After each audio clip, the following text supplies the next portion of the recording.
Di po ba kayo nabibigyan? Oo. Eh, pinapakain naman nila ako eh, kaya lang naman, hindi na ako nanghihingi ng pera sa kanila kasi may mga anak din sila nag-aaral. Gusto ko yung sarili kong pera naman. At kung may gusto akong bilhin, hindi may pambili ako, hindi ba? Tama yung Tama akin. naman po kayo. Eh, kung hindi ako magana rin, hindi naman ako nanghihingi ng pera sa kanila. Alam ko, naiintindihan ko rin na may mga anak na mga nag-aaral. Eh, kung may gusto kang bilhin, eh, may pambili ka, hindi ka na nanghihingi sa kanila.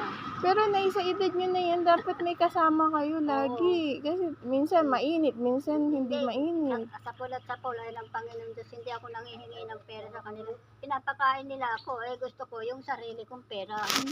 Hindi ba? Opo, pero Nay, dapat sa edad nyo na yan, may kasama kayo laging bata. Kasi Oo. mainit, minsan sobrang init. Oo, Para may nakaalalay sa inyo. oo. Yung mga apo, Oo.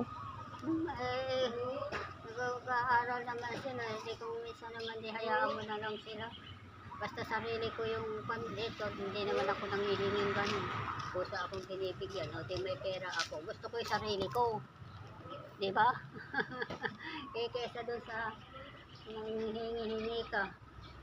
O eh, din ako.